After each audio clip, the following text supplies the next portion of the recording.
Bienvenidos a esta nueva conversación de este podcast llamado La Universidad del Futuro.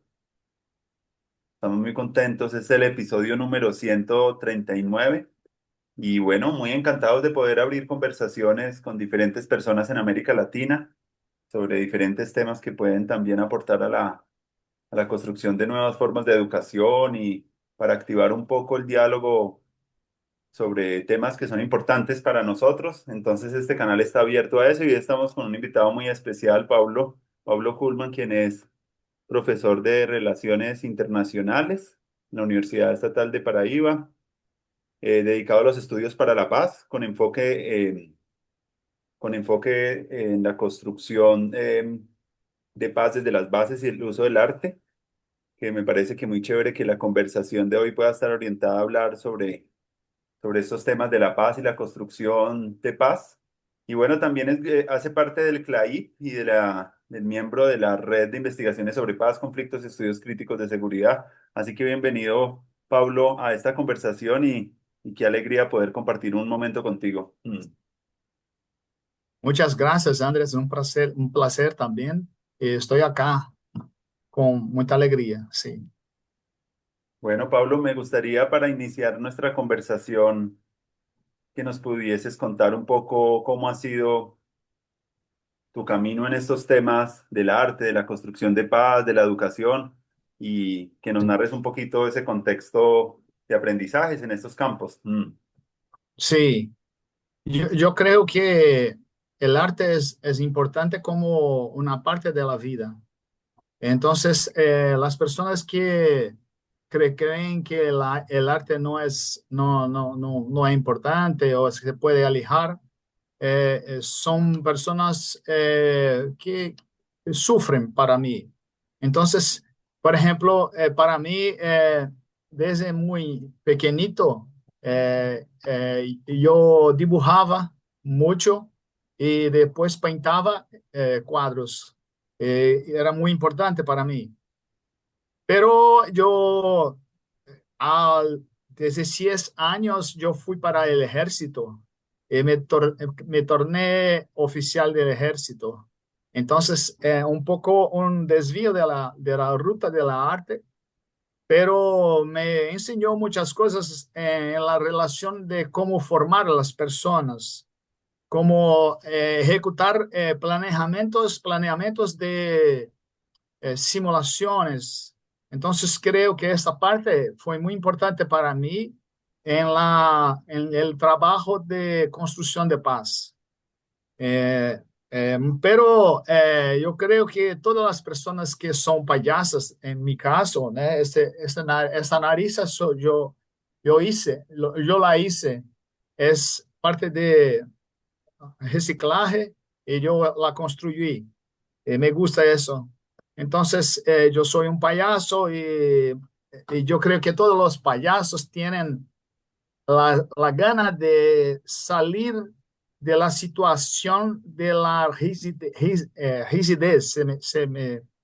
la parte dura de la vida. Entonces, no me gusta estar en un ambiente que sea muy difícil, muy áspero.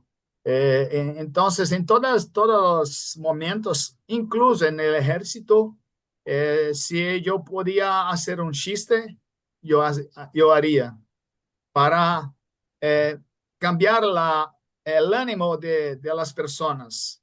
Entonces, cuando yo habitaba dentro del cuartel con mi esposa, yo pasaba por los soldados y los soldados prestaban la continencia y sonrían para mí. ¿Sí? O sea, entonces ella decía, ¿o qué tú haces en este cuartel? Yo digo, yo trabajo. Pero las personas tenían una buena relación conmigo, una relación de la risa. Entonces yo no sabía que yo era payaso, mas yo era. Y en mi casa, en la misma cosa, porque yo creo que mi padre es un poco rígido. Y entonces yo siempre cambiaba la emoción, las emociones con un chiste, con una cosa, una brincadera, un juego, y me gustaba, sí. Entonces, después de estudiar mucho, estar acá como un profesor en la Universidad de Paraíba. Eh, Nosotros fuimos para un barrio un poco violento en la periferia de la ciudad. Percibimos que era necesario hacer alguna cosa. Yo había hecho un curso, un taller de payaso en São Paulo, y solamente eso. Entonces, con otras personas, incluso un payaso que hoy es un payaso profesional, Luis, mi parcero, eh, entonces empezamos a ir para la comunidad, haciendo juegos con una cosa improvisada, no sabíamos exactamente lo que hacer, mas íbamos con la nariz y hacíamos jugos con las crianzas, los niños, y lo que me interesaba era cambiar la energía de la escuela, porque muchas veces las escuelas son muy disciplinadoras, casi iguales las prisiones. Entonces, si cambiamos la forma de ver la educación, las personas van cambiando también. Algunas profesoras, algunas maestras en el inicio nos ollaban como son locos. Sí, ¿qué es? Son locos haciendo a jugar con los niños. Mm. Y después de un tiempo, estaban ellas a jugar también con los niños. Entonces cambiaron la forma de trabajar con los niños. Eso me gustó mucho, porque creo que la paz se hace con la relación más aproximada, sí, más cerca. Yo no sé si respondí todo, mas No, contesté tú. no. Sí, Maravilloso ese contexto para hablar también de eso que estás proponiendo tú, que es como una forma de relacionarse con el mundo a través del juego y a través del humor, pues crea un ambiente de expresión y de libertad que puede ser muy rico para sociedades que puedan manejar mejor los conflictos. Siento yo que el juego no es solo para los niños, sino que para todas las edades el juego debería estar, y cuando la sociedad y la cultura pierden esa capacidad de juego, pues se van volviendo rígidas, se van volviendo más propensas a ideas fanáticas, a la dominación del otro, pero lo bonito que tú estás planteando es que tanto el payaso como el educador crean situaciones donde pueden mover la energía con una facilidad más grande que a veces que en los discursos, porque a veces en el tema de la educación para la paz, por ejemplo, acá en Colombia, se hicieron a veces, se volvió otra vez una cátedra muy formal y muy rígida y se quedó como en un discurso y todo lo que era con la experiencia corporal, sensible, artística, no fue como articulada y entonces se quedó como un discurso más. ¿Qué piensas tú de eso y cómo poder empezar a pensar una educación para la paz que realmente tenga esa posibilidad de transformación de las personas y sobre todo para los maestros que quieren empezar a hacerlo desde sus clases? ¿Qué les dirías tú sí, a ellos frente a esa sí. construcción? ¿Qué herramientas les darías también? Mm. Sí, yo creo que es muy interesante porque las clases en las escuelas en su mayoría son muy aburridas y los niños y los jóvenes son muy estáticos en sus sillas, solamente eso.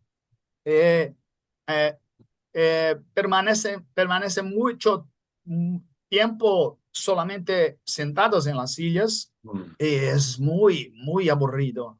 Entonces, yo creo que es muy importante primero hacer las paces con el cuerpo y el movimiento.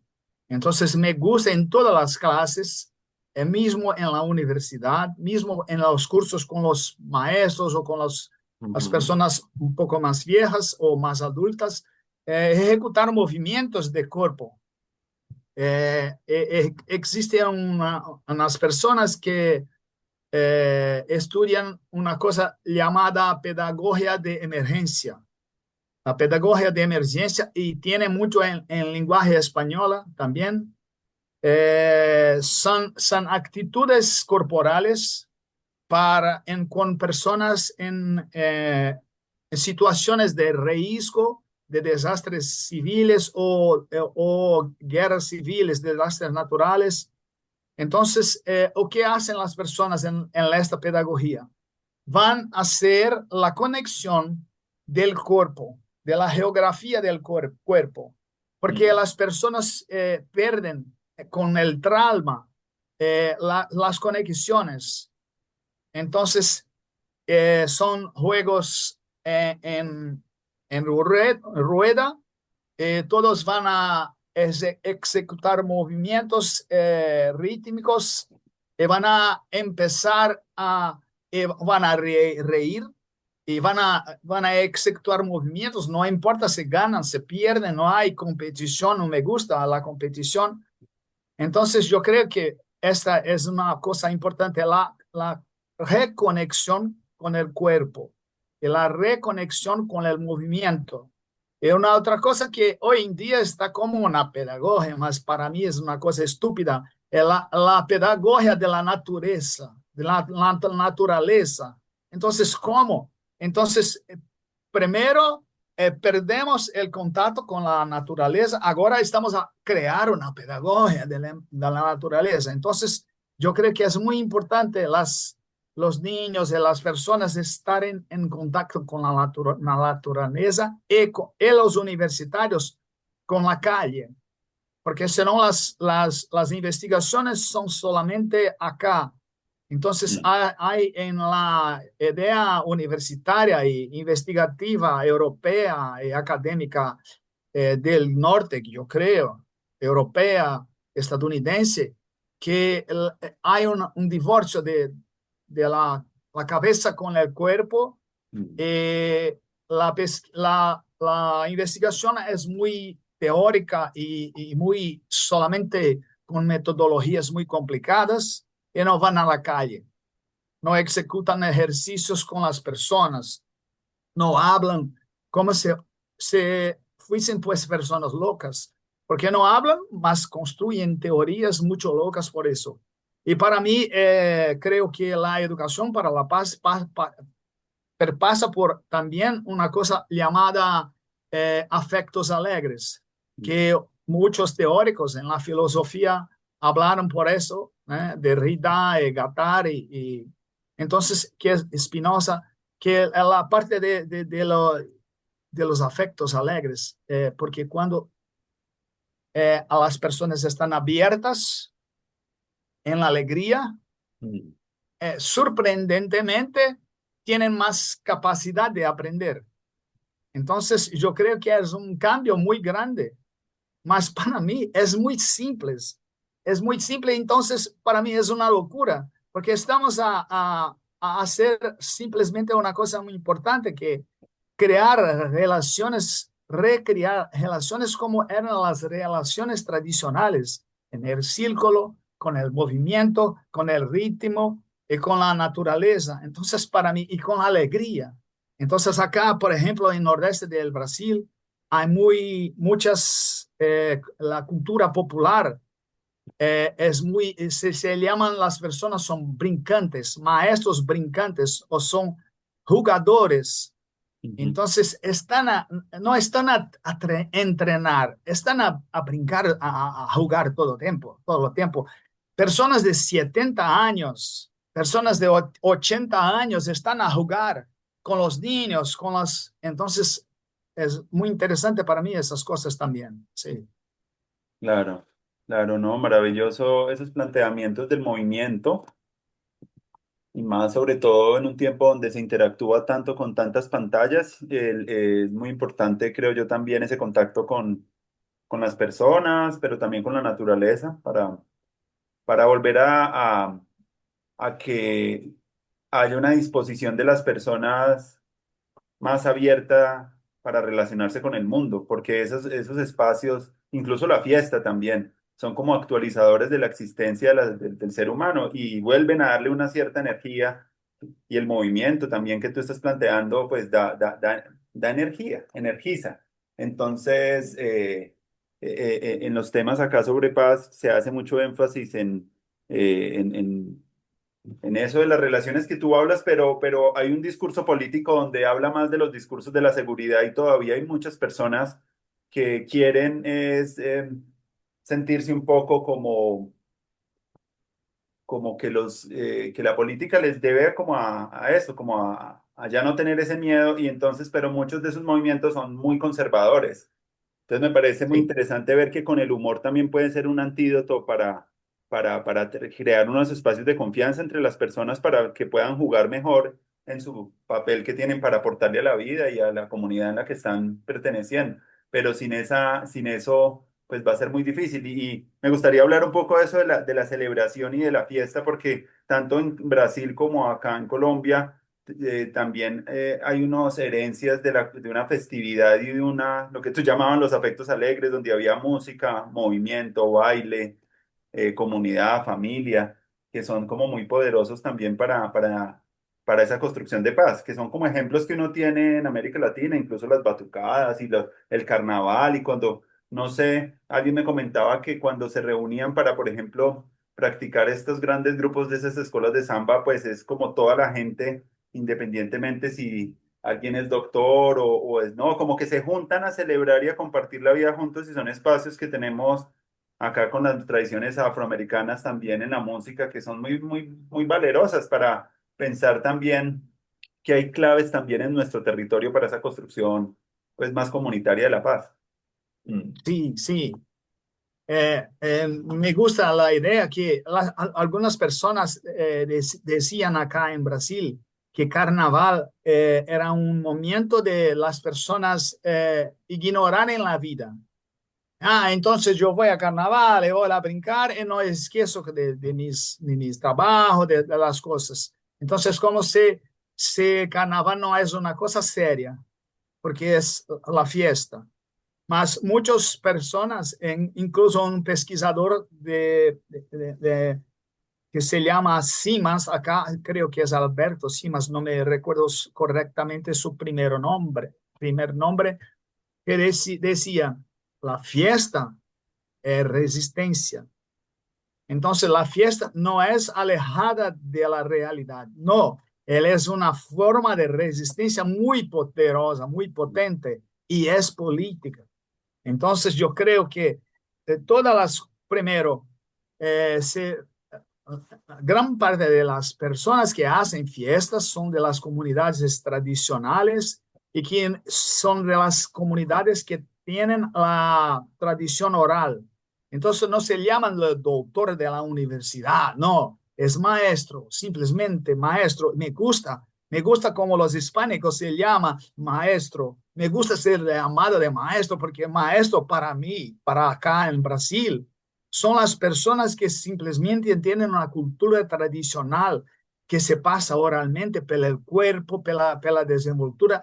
A veces algunas personas son analfabetas, no saben escribir, mas tienen un poderoso, una forma de acción de resistencia, de creación de la cultura popular, de transformación. Se puede decir que principalmente las personas, los indígenas y las personas negras que pasaron por muchos problemas porque los blancos los esclavizaron, los ejecutaron, los ponieron en una actitud de subserviencia. Estas personas dicen, no, no quiero, yo voy a retornar a mi religión, yo voy a retornar a mi fiesta, a mi ritmo, a mis músicas, y voy a empezar, y voy a reempezar, y voy a pasar la fiesta como una parte de la vida. Acá, una persona muy importante de los quilombos, que son las comunidades negras, que tenemos aquí, tiene una persona llamada Nego Bispo, que ya falleció hace poco tiempo.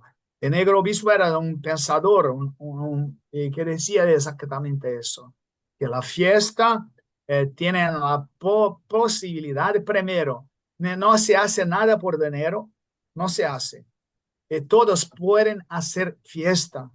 Y él le dice, yo soy rico porque los ricos, los muchos ricos en la ciudad no se pueden hacer una fiesta con las personas darles alimentaciones o almuerzo. Acá en mi localidad yo hago una fiesta y todas las personas traen las comidas y vamos a hacer una fiesta muy grande y sin ninguna parte de dinero. Entonces, si pensamos que eh, las fiestas y la parte de la cultura tradicional se aleja del dinero, mm, porque tienen sus posibilidades de manutención con o que viene de la tierra. Eso no se paga, eso se construye. mm, Entonces es muy interesante la idea que el producto nacional, la renta per cápita no es cuantificada mm, en la calidad de vida. Solamente si tú vas al hospital y pagas a un médico, eso sí es renta per cápita. Si mm, tú vas al mercado y compras una naranja, una zanahoria, eso es renta per cápita. Mas la persona que tira de la tierra los suprimentos para limitaciones, la medicación no, no es renta per mm. cápita, no hay dinero acá, mas son ricas personas, sí. Yo Sí, creo que fui muy loco en la respuesta, sí. no, me parece bien. Quería volver un poquito a esto de la pedagogías para la paz y pensar, eh, volviendo al clown, el payaso a veces se muestra torpe, frágil, ridículo y a veces el maestro se muestra muy seguro de lo que sabe. ¿Qué puede aprender el maestro del payaso y el payaso del maestro? Esa es la pregunta que quiero hacerte. Sí, sí, me gusta porque yo soy una persona torpe, mucho, mucho. Entonces, es interesante porque eh, hay una vergüenza muy grande de ser torpe, Ujú, en verdad de ser humano. Entonces, la payasería nos dice, tú eres humano. Entonces, todas las personas dicen, si tú vas a un circo muy importante, los trapecistas hacen cosas que ninguna de las personas hacen. Y los equilibristas y los malabaristas y todas las personas que están allá. Mas cuando un payaso va a tentar imitar, tentar ejecutar las mismas cosas, solamente son cosas estúpidas. Y los payasos pueden ser cellosos, pueden ser eh, chismosos, pueden ser locos, porque es humano. Entonces, por ejemplo, si tú, Andrés, ves un payaso y dices, sí, yo soy exactamente así, y tú no dices si ves un trapecista, yo soy exactamente así, no, no, mas cuando payaso sí. Entonces es una forma muy importante de traducir la humanidad de las personas. Y mm, yo creo que esta distancia muy grande del maestro de los alumnos es una cosa que Paulo Freire en Brasil, la de la pedagogía del oprimido, mm, dice que todas las personas tienen posibilidad de aprender con las otras. Entonces, si una persona no tiene habilidad con la escrita, con el bolígrafo, con las plumas, no tiene problema, porque él debe saber cómo se observa el cielo, si hace lluvia mañana o no, se puede plantar o no, se puede observar los océanos, es decir, si las mareas son buenas o no. Entonces yo creo que es importante que tenemos una forma de ecología de saberes, de contacto con las personas para que también podamos aprender con ellas. Entonces, el maestro no es el grande intelectual, no, es solamente consciente de su ignorancia. mm. Sí, muy más consciente de su ignorancia que los alumnos, porque probablemente los alumnos piensan que saben alguna cosa, más el maestro sabe que no sabe, sabe muy poquito, sí. Mm. Entonces yo creo que el payaso puede hacer esta conexión con la humanidad, con el error. Por ejemplo, Samuel Beckett, un teatrólogo, dice, erra, mas erra mejor. Entonces es importante colocar el error como una forma de aprendizaje y no con una cosa pésima, mala, no. El error es bueno, sí, y vamos a dejar mejor. Y no, Sí, errar es humano, mas errar dos veces es desumano. No, no, no, vamos a errar 30 veces, 400 veces, mas vamos un poco mejor, un poco más para frente. Si hacemos, por ejemplo, con un instrumento musical, las personas van a errar mucho, van a tener muchos problemas hasta que construyan una posibilidad buena de ejecución del instrumento, por ejemplo. mm, Entonces creo que sí. sí, a mí me gustaría ir a hablar también contigo un poco sobre la resolución de conflictos, que es algo tan importante en todas las escalas, no solo a nivel internacional, sino también en las escalas pues más locales en las que uno convive con los amigos, la familia, las relaciones de pareja. Siempre estamos como aprendiendo mucho de nosotros mismos en esas relaciones. Eso también hace parte de la educación, el encuentro con cómo nos comportamos como ciudadanos, como políticos, como en nuestro ejercicio también de, de educadores, ¿cierto? Entonces yo me estoy preguntando un poco como en contextos acá en Colombia se viene hablando un poco de la importancia de la verdad, ¿cierto? Para hacer un proceso también de no repetición de cosas que han pasado por el conflicto, eh, del conflicto armado acá en Colombia. Cómo desde esas cosas que son a veces tan violentas, se preguntan también mucho, ha habido mucho un énfasis sobre la construcción de memoria, ¿cierto? Como que son unas líneas de trabajo para que la gente reconozca esa historia y haga que no vuelva a repetir. Pero a veces hemos estado hablando acá de unas herramientas llamadas que el maestro puede activar también en sus clases con el cuerpo, el movimiento, la conexión de la naturaleza, pero cómo alternar para trabajar esas cosas difíciles que deja la guerra y la violencia en las poblaciones y qué papel ahí podría jugar el arte en esa vuelta como a mirar ese pasado tan doloroso que a veces tenemos, como la relación entre arte y dolor. Me estaba preguntando yo que claro, que es muy importante la relación como con los afectos alegres, pero hay unas cosas que inevitablemente nos llevan como a situaciones de la pérdida, del conflicto. Ahí me gustaría que nos pudieras comentar un poco sobre esa relación entre arte y transformación de conflictos. Sí, sí.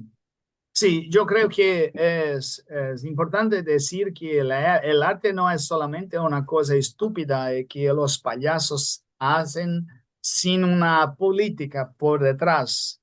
Mm, Entonces, por ejemplo, hay un payaso palestino que espero que aún viva, sí, mm, porque es un desastre en Palestina muy grande.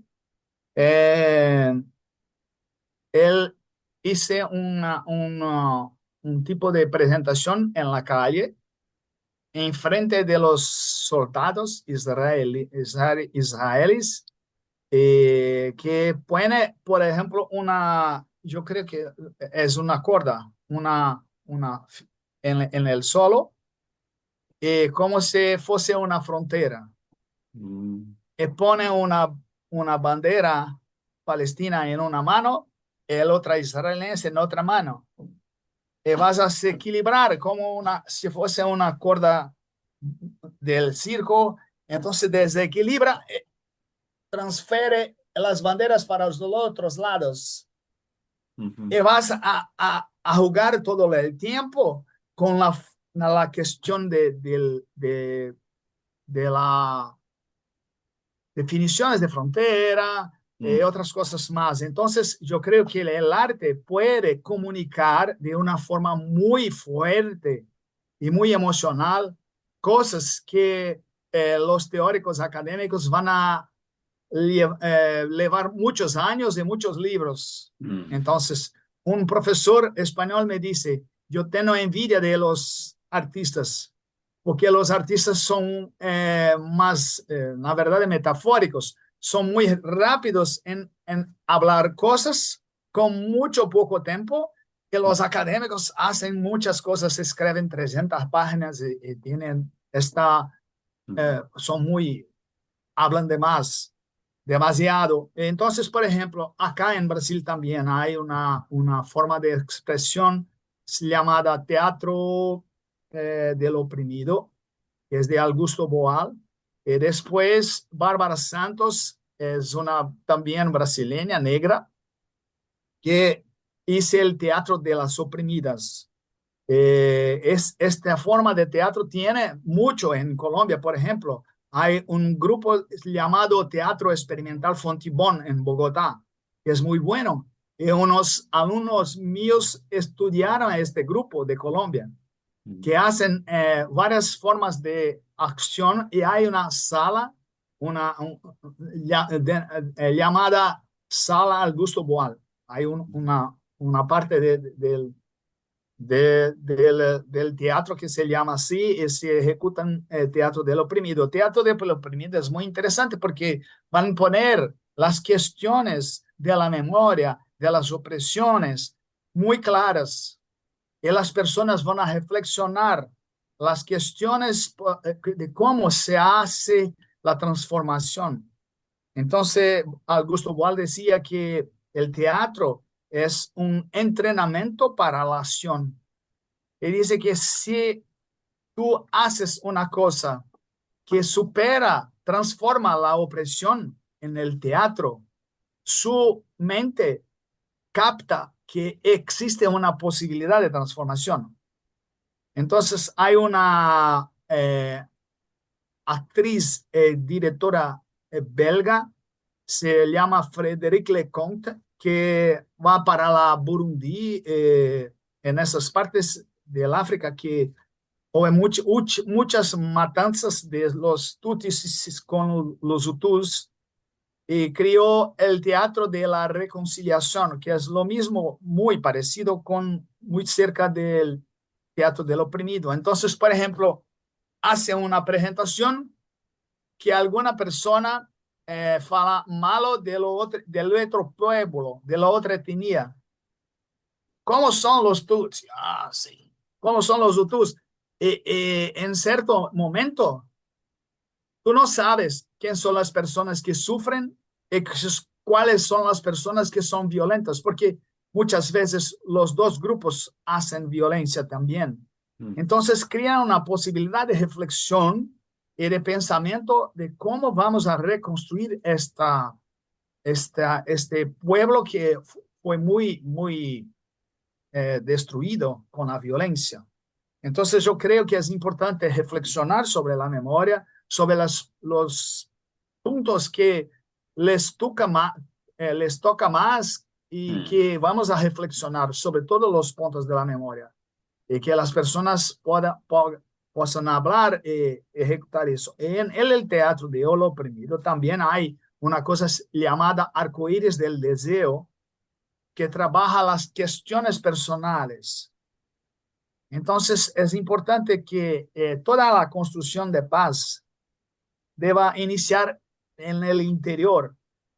Entonces, si una persona sufrió, ella necesita curarse, sanarse. Entonces, la sanación es una cosa interior, personal, mas también colectiva. Esa sanación es muy importante, porque esa sanación produce paz.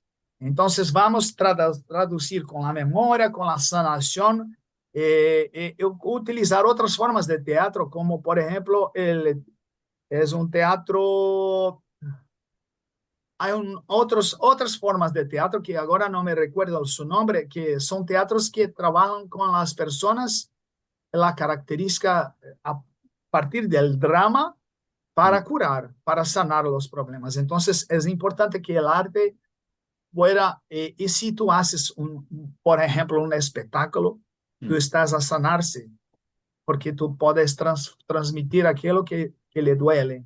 Entonces, es importante. Gracias, Pablo. No, muy interesante eso de la pedagogía de esos referentes. Me gustaría también que si nos quisieras contar otras experiencias en las que tú has participado, que te han transformado, te han cambiado la forma de ver el mundo en estos temas, y si quisieras señalar algunas. Sí, Mm, bueno, entonces, en una escuela, por ejemplo, eh, como le dije anteriormente, las profesoras nos observaban con un poco de extrañeza, sí, que son locos esas personas. Después de nuestro trabajo, y los círculos de construcción de paz con los profesores. Una maestra llevó goma para la sala, para los estudiantes, para hacer globos y una competición de globos. Es muy estúpido, entonces. Además, es una forma muy interesante de transformar el ambiente. Y si los payasos no estuviesen allí, no habría una transformación de esta locura. ¿Bien? Sí, y entonces otra cosa, otras herramientas son importantes, por ejemplo, como los círculos de construcción de paz que hacemos en círculos con las características muy tradicionales y muy ancestrales, con las cosas en el centro, con las canciones, con otras cosas, y vamos a trabajar los problemas, las cuestiones, las, las dolores, y una maestra dice, en este momento estoy a conocer mis alumnos porque no los conocía. Entonces, era una profesora muy buena, una maestra muy dedicada, mas no se olvida los alumnos. Entonces, la escucha es muy importante. Entonces, yo creo que la comunicación no se hace en las escuelas. Entonces, no se olviden los alumnos. Es importantísimo eso. Entonces, después de eso, dice, sí, en este momento, ahora, yo conozco mis alumnos. Yo creo que eso es muy importante para el relacionamiento. Y una de las maestras también tenía un niño que estaba muy aburrido, muy nervioso, y ella no sabía lo que hacer. Mas los alumnos, después de muchas prácticas del círculo y de las cuestiones así, decidieron para la profesora, retírate con este menino de la clase en un poco de momento y vamos a preparar una sorpresa para él. Entonces la profesora sacó el alumno de la clase, habló con él, acalmó a él, y cuando le retornó, algunas personas hicieron diseños, entregaron para él, regalaron a él, abrazaron a él, dieron tal vez algunos dulces y, y transformaron el ambiente. Que la profesora, la maestra, no sabía cómo hacer, mas porque los niños estaban aprendiendo con ella, las pláticas de construcción de paz se hicieron así. Entonces yo creo que es muy importante porque y también la cuestión de la afectividad. Por ejemplo, cuando yo voy a una escuela, es muy loco porque los niños crían una afectividad conmigo. Mm. Cuando yo me ven el payaso, van a correr, y van a me abrazar, Entonces yo creo que es la permisión de la afectividad. Y esta permisión de la afectividad transforma las vidas mucho. Hay muchos otros ejemplos. Por ejemplo, yo hacíamos idas en una institución de personas con mucha edad, los idosos. Entonces, había una señora negra y muy magrita, muy flaquita, y que no hablaba ninguna palabra. Ujú. Entonces, yo tengo una muñeca, un títere, que es una muñeca negra. Cuando lo hice así con la muñeca, la señora le abrazó, le besó. No fue a mí, fue a la mía muñeca. Entonces yo conseguí crear un contacto con aquella señora a través del arte. Y me Ujú. emocionó mucho. Y yo creo que esas cosas son muy, muy locas, porque se crea una posibilidad loca de la transformación. Entonces, para mí también tengo una idea que me gusta, cuando las cosas dan muchos errores, le aparece el ángel payaso, esa es una figura que me gusta. Entonces, por ejemplo, en una presentación, el son, la caja de sonido no estaba a funcionar, nada, el micrófono no estaba a funcionar, y no se empezaba la presentación que teníamos preparado. Y estábamos todos nerviosos y era un problema muy grande. Entonces yo pensé, sí, tenemos que hacer alguna cosa. Entonces yo fui para los niños con la nariz y vamos, y un niño loco dice, rock and roll. Sí, pronto. Entonces él me dio un regalo. Entonces yo le decía para todas los niños, rock and roll. Y todos los niños, rock and roll. Locos, locos, a reírse de una cosa que yo no había preparado. Mm, Entonces, es una forma, el ángel payaso me gusta mucho porque la posibilidad de improviso, de la creación y de la transformación de la realidad. Sí. Yo creo, sí, hay otras cuestiones que no me recuerdo totalmente, mas son mucho belísimas para mí. Y, por ejemplo, si yo estoy en la calle, los niños no dicen, ahí va un profesor doctor de la universidad, no, es un payaso. Oh, payaso, ¿cómo estás? Sí, me gusta porque es un cambio totalmente diferente. Yo no soy claro, una persona importante, soy un payaso solamente, sí. claro. Crea un espacio de cercanía y de un relacionamiento muy directo y no tan mediado a veces que en la educación a veces se pone como lo que tú decías, como ciertas barreras, como que el payaso también para mí, en lo que vienes contando también, ¿cierto? Como una relación muy amistosa y muy cercana con todos.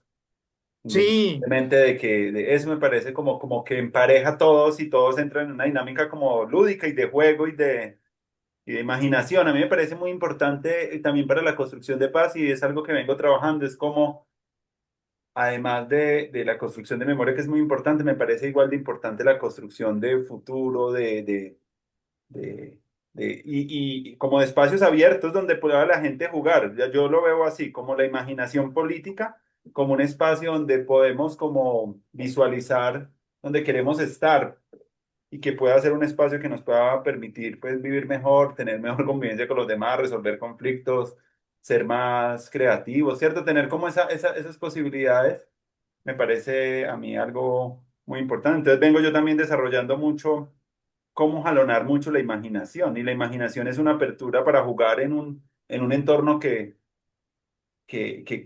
cambia el tiempo y el espacio de una manera muy rápido, como que cuando tú juegas se te pasó el tiempo rápido, estás contento, estás aprendiendo, estás como con mayores activaciones de tus sentidos, como un mundo de cosas que, como tú dices, facilitan el aprendizaje. Entonces me parece muy maravilloso que a veces son actos que se le quita la fuerza, pero son cambios que cambian las interacciones. Eso es lo que busca también la educación y la pedagogía, que las interacciones entre las personas y con el conocimiento como que cambien. Y es parte de esa investigación de construcción de paz, mirar cuáles son esas herramientas, tecnologías que permiten, ahorita hablabas de los círculos, ¿cierto? De los sí, círculos donde eso, hablaste también de varios elementos que si uno se pone a ver pueden empezar el humor con el que empezamos hablando la conversación, que también los estudiantes no solo aprenden lo que uno les dice, sino también cómo uno se comporta cuando hay un conflicto, cómo se comporta cuando hay una situación compleja, cómo se expresa con el otro. Ellos aprenden mucho más rápido como lo que uno inspira en su hacer y en su forma de tratarlos que mucha de la bibliografía que pueden leer. Creo que eso inspira mucho más. Entonces es la pregunta por encarnar como el payaso esas cualidades en uno mismo, ¿cierto? La capacidad de tener una vida como con mayor capacidad de lúdica. Me parece que esa relación entre el juego, la imaginación, están muy conectadas y esa intimidad también con la realidad. Me parece maravilloso, Pablo, todo lo que nos cuentan. Si tú quisieras también de pronto hablar de otras cosas que no te he preguntado, que te gustaría sí, también compartir, también maravilloso para que no sean siempre pues preguntas mías que se me van a ocurrir. sí. Si quieres tú. Entonces, a partir de esas reflexiones suyas, me gusta de pensar que, por ejemplo, la posibilidad poética de la vida. Entonces, yo creo que toda la vida sin poesía no hay interés. Y pienso que el arte también, todas las personas pueden hacer arte con sus actitudes en cosas muy simples. Entonces, es importante que, por ejemplo, las personas que son de la inspiración budista o lo mismo los indígenas, cómo, cómo tú tocas la tierra, cómo esta tierra como sagrada. Sí, que es muy importante esta idea de la tierra como sagrada y como eh, tocarla con los pies con cariño. Es muy loco esta visión. Mas yo creo que esta idea de la imaginación como la posibilidad creativa. Entonces, por ejemplo, cómo transformar, cómo cambiar el Colombia o Brasil con sus violencias o el México. Yo creo que Colombia, Brasil y México son cercanos de la violencia del pueblo, de la afectividad también, de las fiestas. ¿Y cómo cambiar? Entonces, la metáfora y la imaginación, la creatividad tiene que ser desenvolvidas.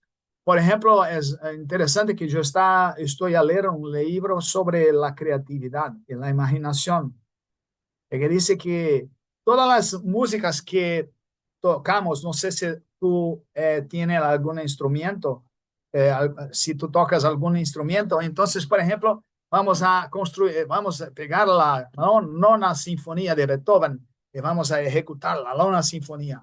Sí, ¿cómo surgió eso? ¿Cómo surgió las brincaderas de los pueblos populares? De la imaginación. Entonces, en primero es una improvisación. Mm. En primero, las músicas no tenían las notas en los puntos correctos. Entonces, me gusta, por ejemplo, una visión de la película de Ray Charles, cuando un artista pianista negro está a tocar el piano y el niño Ray Charles llega cerca del piano. Entonces el artista dice, eh, prena acá una tecla, solamente una tecla, cuando quieras. Entonces, sí, entonces es muy interesante como, por ejemplo, los jazz, las personas negras en el samba y todo, crean no con la naturaleza de la música, de las partituras, más como una posibilidad de creatividad. Entonces yo creo que todas las personas que tienen, porque también la arte puede ser opresora, es importante eso. Entonces es importante cómo podemos transformar el arte con la posibilidad de placer. Vamos a hacer el arte con la brincadera, con el juego, y vamos a construir con la creatividad y la imaginación. Entonces, mucho me hace, por ejemplo, cuando los chicos ponen, hacen, por ejemplo, los chicos están en la calle y pone las nalgas en corredor. Y su madre dice, no, eso no es para eso. Sí, mas allá hay un momento de creatividad. Pues dice, esto es divertido, me gusta hacer. Y las madres, no pueden, los padres también. Entonces es importante cómo desenvolver la imaginación, la creatividad. Se hace todo el tiempo, estamos a construir personas iguales Mm. y con ninguna diferencia. Entonces tenemos que pensar por ejemplo, Nego Bispo dice que una cosa importante es que las, los grupos más ancestrales no tienen una sopapa, no tienen una só maíz, tienen una diversidad de maíz, de Mm. maracuyá y de otras zanahorias, Mm. de colores diferentes. Mas cuando los europeos hacen la industria, vamos a crear monoculturas. Entonces, la monocultura cultural es un problema muy grande. Entonces, Sí. tenemos que pensar en la diversidad en un espacio muy amplio, totalmente amplio, con la agricultura, con las formas de sexuales, con las formas de expresión, no importa. Tenemos que abrir nuestras cabezas para la diferencia, porque Mm. si tú eres diferente de mí, yo tengo que aprender contigo, porque tu forma de convivencia con el mundo es diferente de la mía. Sí, eso Sí, está no sé si... importante. Sí, Pablo, yo te iba a preguntar ahorita que hablaba que también puede el arte también contribuir a la opresión. Y cuando tú decías eso, me quedé reflexionando de que ahorita en ciertos liderazgos políticos mundiales, las personas se presentan como unos bufones que hacen reír a la gente, dicen las cosas directas y crean una en Argentina con Milei, en Estados Unidos con Trump, como ciertas figuras que incluso vienen de la comedia y del espectáculo. Y me parece como una deriva que está teniendo las figuras políticas a representarse por personajes. Acá también tuvimos uno en Colombia, que era directo, era como atravesado, era una persona como rara que no se sabía si era como performance o no, pero sí capturó mucho la emocionalidad de las personas. Me preocupa mucho también como esas cualidades de contagiar o en política y sobre todo por liderazgos a veces pueden estar atravesados por estas como formas cómicas también de verse frente al otro, pero son nocivas porque se vuelven como dictadores, sí, se vuelven como personas que, no sé qué pasa allá en Brasil también, pero sé que han tenido también presidentes también como Bolsonaro que, pero eso sí no tienen sí, la, pero como que son como curiosos, pero como que se están dando en todo el mundo y a mí me llama mucho la atención la estructura mucho de esos personajes porque encarnan también cosas que tienen que ver como a veces con cosas cómicas o absurdas o falsificadas de la realidad que la gente rápidamente se las cree. Entonces me parece también muy curioso. Esa última reflexión quería hacer solamente para... sí, mas me gusta, me gusta. Porque, por ejemplo, hay una película de un documental que la arquitectura de la destrucción, que habla sobre, no sé si tú conoces, que habla sobre la construcción artística del tiempo del nazismo. Entonces es muy bellísima, porque dice, primero vamos a, ¿cuál es el arte? El arte, el arte es de los cuerpos perfectos. Entonces crearon la idea del arte degenerada. Entonces Picasso, por ejemplo, no les gustaba, Mm, porque Picasso construía cosas muy locas mm, y no perfectas. Entonces todos los artistas surrealistas fueron alejados y vamos, porque decían que las dibujos surrealistas eran como personas degeneradas. mm, Entonces ponían las obras del arte con las personas con algunas deficiencias físicas o mentales mm, para destruir el arte con esta posibilidad. Entonces hay una forma de semiótica de la locura del arte por la parte del fascismo, mm, del nazismo. Entonces yo creo que es importante que eh, creo que Humberto Eco dice que para destruir el fascismo se necesita del humor. Sí, mas para... eh, tú dijiste ahora que el humor es el usado por los fascistas. mm, Entonces, ¿cómo vamos a ser? Yo creo que es un tipo de guerra cultural que probablemente Gramsci explicaría mejor cómo trabajar con la cultura, con el arte, para destruir las formas más opresoras mm, y las formas más locas de la convivencia de, por medio del arte. Porque realmente Milei, Bolsonaro y todos los esos mm, son muy buenos en el sentido, porque, por ejemplo, acá, este expresidente decía hacía chistes con los negros, con las mujeres, con los homosexuales, con todas las personas que eran minorizadas por la sociedad. Entonces, utilizaba visiones muy malas, mas eran chistes. Entonces, tenemos que saber que el arte no es solamente la pureza, no, el arte puede servir para ambos lados. Entonces, tenemos que pensar que el arte, toda el arte es política. Y entonces tenemos que tomar posición y ejercer nuestra política, nuestra forma de transmisión de las ideas pela estética. Entonces, Augusto Boal decía que el peor forma de analfabetismo es el analfabetismo estético, porque si las personas, percibas, porque las personas de la clase media, de los ricos, saben se comunicar por arte, mas probablemente las personas muy pobres no tienen influencia, no tienen reflexión, no tienen capacidad, porque no se les da posibilidades diferentes, diversas.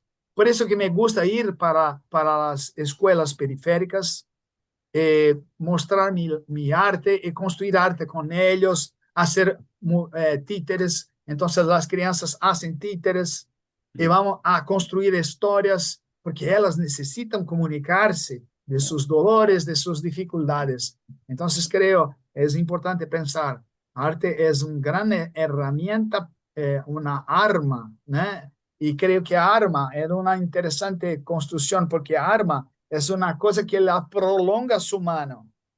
Entonces, cualquier arma prolonga su mano. Entonces, esto es una arma para mí, porque prolonga mi mano. Esto prolonga mi comunicación, ¿entiende?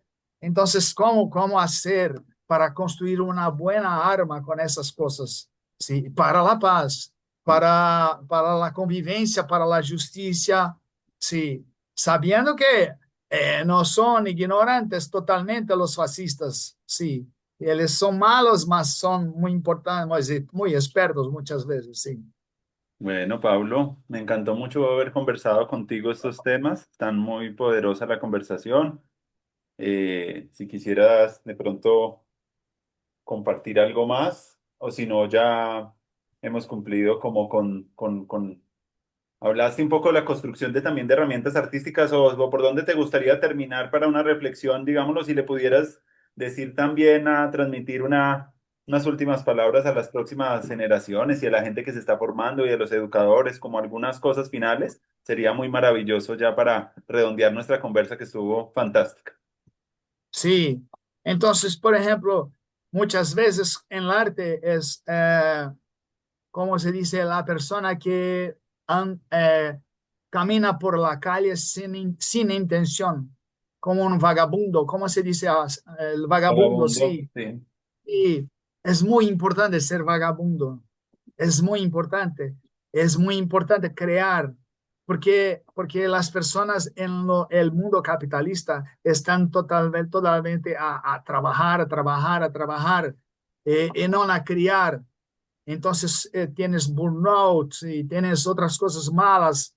Entonces yo pienso que vamos a observar la naturaleza, las cosas en la calle. Por Mm. ejemplo, los niños tienen un tiempo más reducido para olhar las flores que están en la calle y otras cosas. Entonces, por ejemplo, siempre podemos intentar otras cosas. Y me gusta intentar. Por ejemplo, yo construí con una locura, sí, una estupidez. Yo voy a encerrar con una estupidez, claro. Y yo construí de eso, que es un nariz de un cerdo. Sí, y me gustó. Mano, ¿para qué? No sé, construí. Entonces yo le vi para la clase. Y estaba una chica a llorar mucho porque no podría, estaba hacia fuera de la clase, llegó muy tarde y no hice el títere. Entonces digo, no llore, no llore. ¿Quieres sacar una foto con la nariz? Sí, sí. Entonces ella empezó a sonreír. Me gustó. Saqué una foto de esta niña. Y otros también pero cuando ponieron la nariz, transformaron como son un cerdo. Entonces me gustó mucho porque yo no hablé nada sobre eso, más Ujú, posibilité la creatividad. ujú, Entonces, eso para mí me encanta profundamente, la posibilidad de crear cosas para dar un camino para la creatividad. Entonces, me gusta eso.